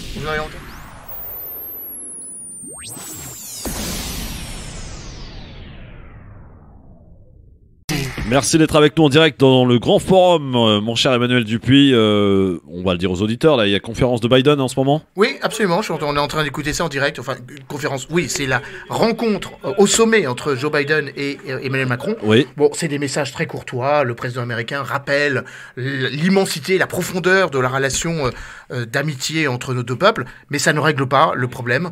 D'ailleurs, le président Biden répond un peu à côté de la plaque quand on lui demande ce qui s'est passé. Il évoque le fait qu'il ne sait pas et que c'est à l'Australie qu'il faut poser la question, ce qui me conforte dans l'idée que les Américains, en gros, ne se sont pas excusés de nous avoir piqué un marché, de nous avoir bloqué notre présence ou notre ancrage. C'est de bonne guerre ou pas, Emmanuel? C'est de bonne guerre? C'est de bonne guerre. C'est de bonne guerre. C'est pas de bonne guerre puisque c'est quand même une rupture commerciale qui a été provoquée et d'une certaine manière induite par la manière dont les Américains pensent notre rôle dans la région, c'est-à-dire de manière lilliputienne. Moi, je pense que lilliputienne, c'est le mot à la mode en ce moment. Oui, c'est dans la bouche de Manuel. La France. Non, pas que. Lilliputienne. Depuis 3 mois, là, mais c'est un mot que vous utilisez beaucoup. J'aime bien. J'utilise souvent. Moi, je pense que il y a 2 drames dans cette histoire. Il y a le drame de ce marché de 70 milliards. 56. 56, augmenté 2. J'ai vu plein de chiffres. Bon, je vous accorde 56, mais moi j'ai lu 72, je crois. 56 qui sont perdus pour l'économie française. Ce qui est déjà énorme. C'est énorme. Entre parenthèses, la France vient de réaliser, là, au dernier chiffre NC, les meilleurs chiffres de chômage, de PIB, de développement depuis 50 ans. Donc on ne sait pas comment, mais c'est pas reçu chez les gens. On fait ce qu'on veut avec les chiffres, hein, vous savez très bien. Ah non, mais c'est l'INSEE, Oui, c'est pas le président, oui. c'est l'INSEE. Et la deuxième chose malheureuse, à part la perte du contrat, c'est le traitement fait de la France par les Américains. C'est-à-dire que les Américains auraient pu appeler la France, dire voilà, pour des raisons stratégiques pour la Chine, informer, et que la France ne découvre pas ça dans une conférence de presse d'un Premier ministre. Parce que le message reçu, c'est qu'aujourd'hui, vous ne pesez plus rien, on fait ce qu'on veut, et vous êtes notre vassal plutôt que notre partenaire. C'est ça le message qui fait mal. Et la France ne peut pas accepter ce genre de situation. Et d'après la presse américaine, j'ai vu ce matin quelques titres, c'est que les Américains ont été surpris par le rappel de l'ambassadeur, parce qu'ils ne pensaient pas que la France allait à cette extrémité entre guillemets. C'est pas une extrémité. C'est un geste minimal. Non, mais c'est pour ça que je dis extrémité entre guillemets. Pour les Américains, ils ne pouvaient pas se douter que ce qu'ils font eux comme grands chefs, ça va amener à ça. Et aujourd'hui, comment ça va se rebâcher? Et aujourd'hui, ce qui est, j'allais dire, ceux qui ne font aucun geste, c'est effectivement l'Australie qui dit de toute façon on n'en voit pas, même s'il demande d'avoir le président qui ne le voit pas. Et c'est le Premier ministre anglais, pareil. Mais le président Biden va essayer de faire le truc. Mais la France, qui est une puissance dans cette région du monde, puisqu'elle a donc les territoires et les mers, est considérée comme si c'était Haïti, pour faire simple. Oui, enfin, je suis d'accord avec vous, mais on peut même le simplifier encore plus. Les Américains sont très étonnés quand les vassaux se révoltent. Ouais, c'est aussi simple que ça. Et après, c'est le principe du vassal qu'il se révolte un jour. Oui, alors la question qui doit être posée, c'est est-ce qu'Emmanuel Macron va se satisfaire des propos des salamalek d'usage? Oui, la France est le plus vieux partenaire, mais en même temps, quand il s'agit d'inviter quelqu'un à la Maison-Blanche, c'est pas Emmanuel Macron, mais c'est Angela Merkel, parce que nous avons beau être le plus ancien, le plus estimable ou le plus intéressant pour les Américains. Lafayette, nous voilà. Ce sont l'Allemagne. Il y a quand même 1000 milliards, $1 trillion d'euros de PIB supplémentaires. Donc, d'une phrase, ce qui se passe n'est absolument pas stratégique, dans le sens où soit la France continue à se coucher, ou soit la France dit aux États-Unis, vos excuses ne suffisent pas. Tarek, on termine, il vous reste 1 minute 50 pour nous parler de cet appel que France Maghreb 2 a signé. Oui, alors là vous me prenez deux coups. Bah oui, on parle plus du Liban. Allez, on n'a pas consacré beaucoup au Liban. Alors d'une phrase, pour les auditeurs, pendant que Tariq regarde, bon, il faut vraiment être solidaire des Libanais, parce qu'il reste plus grand-chose qu'on peut faire. La situation d'un soutien économique, évidemment, ne peut pas se faire s'il n'y a pas les réformes nécessaires. On ne va pas gouverner de l'extérieur, on ne va pas mettre sous coupe, sous tutelle de nouveau le Liban, donc il faut que les réformes viennent de l'intérieur. Il faut que le système politique soit d'une certaine manière aseptisé et sans doute revisité. Je crois d'ailleurs que la dimension de la triangulation sunnite-chiite et maronite a vécu, premièrement parce que les rapports démographiques ne sont plus les mêmes que au moment des accords de Sykes-Picot en 16 ou 89 ou aujourd'hui, et c'est le dernier mot, et puis ce sera mon mot de la fin. Il faut se montrer solidaire des Libanais, hein, on en revient à tout le débat qu'on a eu. Il y a le Soudan, il y a le Soudanais, il y a l'Algérie, le Maroc, et puis il y a les peuples. Le Liban, c'est pareil. Il y a une classe politique que les Libanais ne méritent pas, et il y a des Libanais qui souffrent, qui sont d'ailleurs, comme les Algériens l'ont fait à partir de février 2019, comme les Tunisiens et les Marocains l'ont fait également, se sont exprimés en descendant dans la rue, en disant qu'ils n'étaient pas d'accord avec leurs dirigeants, et il faut se montrer solidaire. Donc dès que vous pouvez, soutenez les Libanais. Je ne peux pas lire le texte, je renvoie les auditeurs à un texte qui s'appelle « Ouvrez les fenêtres, lisez la presse indépendante. Nous sommes des médias indépendants, lus, écoutés, regardés chaque jour par des millions de citoyens. Au-delà de nos différences éditoriales, nous nous retrouvons sur l'essentiel, la passion des journalismes libres, honnête au service de nos publics, à l'écoute de la société. » Le titre, donc, c'est « Ouvrez les fenêtres, lisez la presse indépendante ». Et le texte est signé par France Maghreb 2. J'y reviendrai la semaine prochaine. Sans aucun problème. Merci beaucoup, cher Tarek. Merci beaucoup, Emmanuel. Merci, bon week-end. Dans un instant, Samir Abstam pour l'émission Parlez Islam. Il est 18h. Bon week-end à tous. Composé de 3 jours, il va faire dégueulasse. Hein. Il va pleuvoir tout le week-end. Bon courage. Oui, c'est vrai que c'est ah oui. Ah bah, c'est...